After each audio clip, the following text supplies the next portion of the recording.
Hi everybody, how's everybody doing in this time of quarantine? It's something that we never expected, but it is what it is. We got to go through it together. My name is Sheila. I'm a teacher, and I'm here to give you all or help you out with some tips and some games that you can play at home with your kids, so they don't drive you nuts.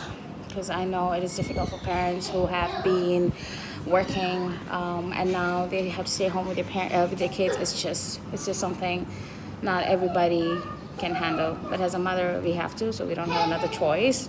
I wish we did, but we don't.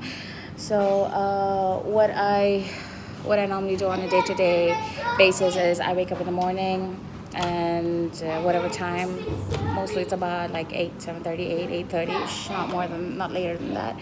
And then we have breakfast together. And then once we have breakfast together, I clean them up, I tidy them up, I change them. I've got 2 kids. If you can see, one is 7 months old and the other one running right there is like 4 years old.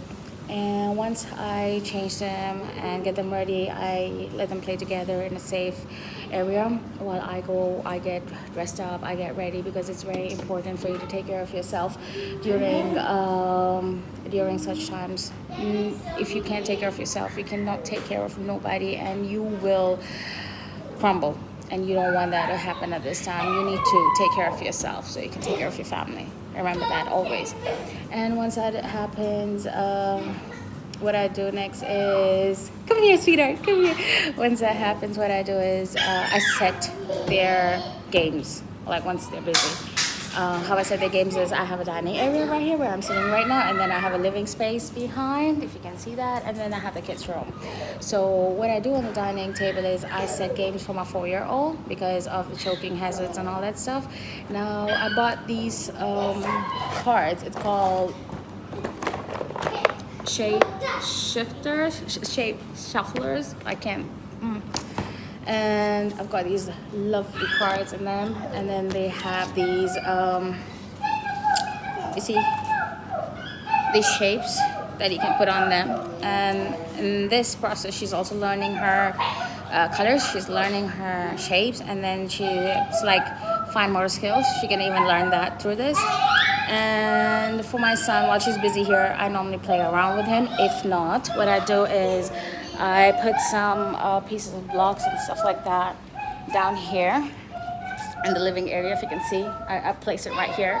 And I've got so many toys tucked up in this.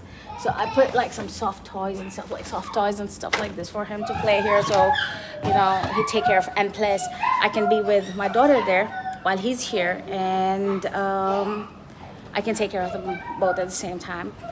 And my son has a habit of falling down out of nowhere, so I got him a helmet, where if you see, he's wearing a helmet right now, and that helps his head, and I'm not worried about it.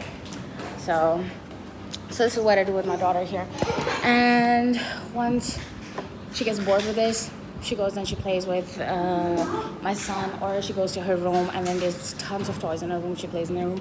Now, I know it's important to also have some educational activities and stuff like that, but right now let's focus on keeping them engaged. That is the most important thing, that you keep them engaged at least for the first 1-2 weeks or 3 weeks, because it's difficult.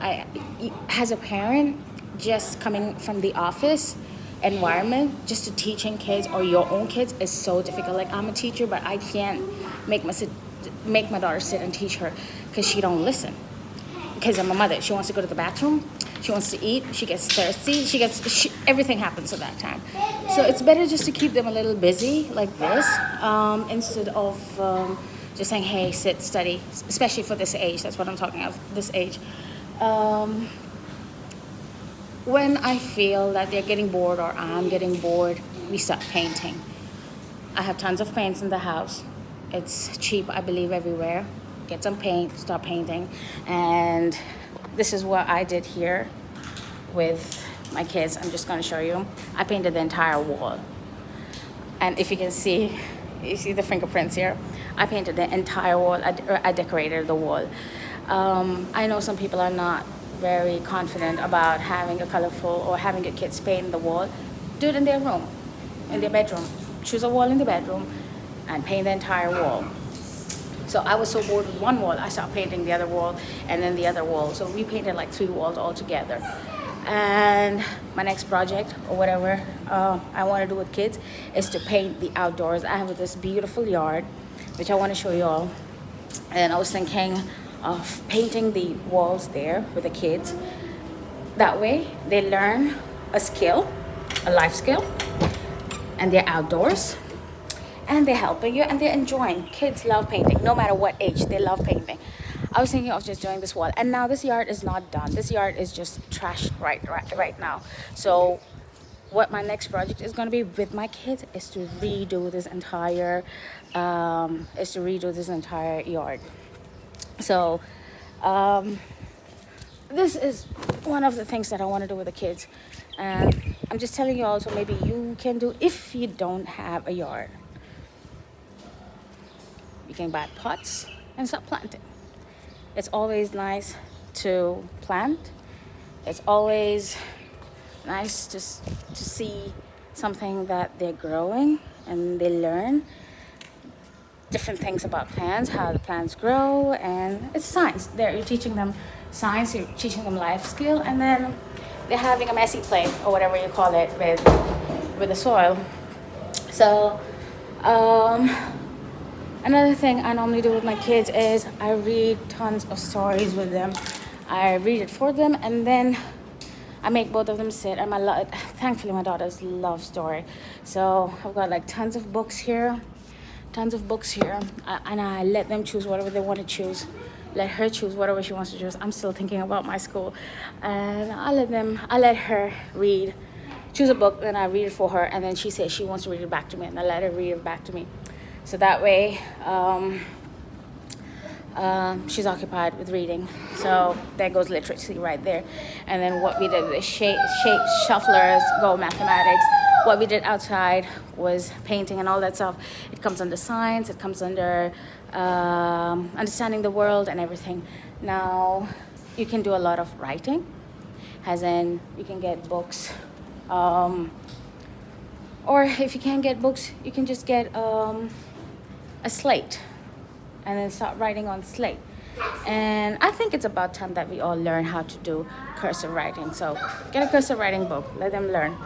Now I have this wonderful idea that I want to implement in my daughter's room. Hold on. Yes, Mama. No, baby. Oh no, did he break my plan? No, baby. Ben did that. It's okay. Just don't let him eat it, okay? What I want to do with my kids is I want to choose a wall in their room like this, a plain white wall, and then I'm going to paint it in a chalkboard paint, and then give them tons of chalks so they can start drawing, writing. There you go. You keep them completely busy. Now, this is all for toddlers and for age till 5. Maybe they'll be entertained by all this. Maybe 6, not more than that, because after that, they actually have to do some kind of educational, like homeworks or online learning or whatever. So I'm gonna make a video next on online educational ways of teaching kids, because I know we lose our patience with our kids, especially when you're teaching them 2 + 2 is 4 and they're like, nah, 2 + 2 is 2. You're like, so I'm gonna help us with some tips with that in the next video. I hope you all stay safe. I hope you all stay home. I hope you'll enjoy this time with the kids. There are some days that kids just don't want to do nothing. Let them just be kids. And there's some days that you don't want to do nothing. Just don't do anything. I mean, this is life. We live once. We don't have to force our kids to do something that they don't want to do, and you don't want to force yourself to do something that you don't want to do. Enjoy, and I love you all. Stay safe.